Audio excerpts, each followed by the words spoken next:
Morning বন্ধুরা, সবাই কেমন আছো? আশা করি সবাই ভালো আছো, আমরাও ভালো আছি।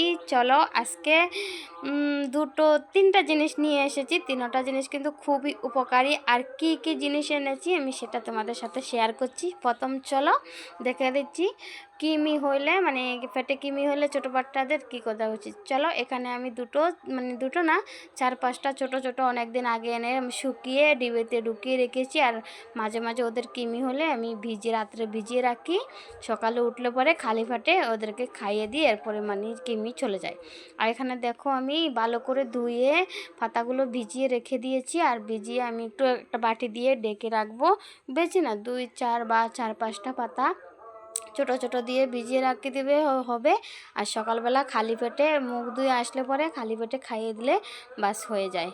মানে 2-3 দিন এরকম খাওয়াতে হবে। আর এখানে দেখো আমি সুন্দর করে ডেকে রেখে দিয়েছি। আর এটা ভিজতে ভিজতে চলো আমি অন্য একটা জিনিস দেখাচ্ছি। আর চলো আমাদের তো প্রায় সময় দেখো মাথা ঘুরায় বা পেটে ব্যথা করে, এগুলো হয়।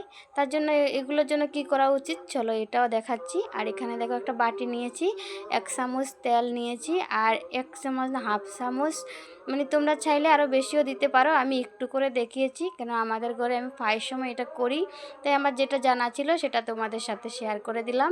হাফ চামচ আমি জল নেব, জল নিয়ে এটা ভালো করে মানে মিশাবো। মিশাতে মিশাতে এটা মানে মলনের মতো হয়ে যাবে। আর মলনের মতো হলে কেউ জানো কারো যদি মাথা মানে ঘুরায়, ভালো লাগে না, মাথা ঘুরাচ্ছে, ভুঁড়ির ভাব হচ্ছে বা পেটে ব্যথা করছে বা যখন লোকের পেটে ব্যথা হয়, লেট্রিন যায় বারবার, তখন কিন্তু এগুলো মানে মাথা তো দিতে পারো, মাথাও মানে কিছু আরাম মিলে মাথা ঘুরানিটা কমে। আর ফেটে যদি তুমি নাভির চারদিকে বা নাভির ভিতরে ভালো করে লাগিয়ে দাও, এটা কিন্তু তাড়াতাড়ি মানে ফ্যাটের মানে যে হয়, পাতলা পায়খানা হয়, এটা কিন্তু ঠিক হয়ে যায়।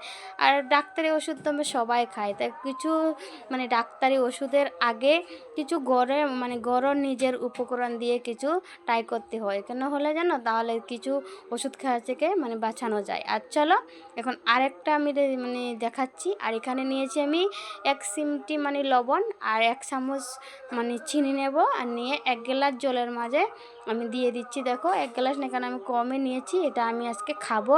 তা আমার কিছু হয়নি, এটা ভালো থাকলেও খাওয়া যায়, কোনো অসুবিধা নেই। এটা একটা শরবত, এটা খেলে এই যে বলছি না পেটে ব্যথা বা পাতলা পায়খানা যখন হয়, ওষুধ খাওয়ার আগে এটা একবার খেয়ে দেখো, ওষুধ খেতে হবে না, মানে ভালো করে মিক্স করতে হবে। এখানে দেখো আমি 1 চামচ চিনি দিয়েছি, আর হাতের মানে 3 আঙ্গুলের হিসেবে মানে 1 চিমটি মানে লবণ দিয়েছি। আর এখানে দেখো আমি ভালো করে মিক্সড করে নিয়েছি। দেখো আমার মিক্সড হয়ে গেছে চিনি লবণ।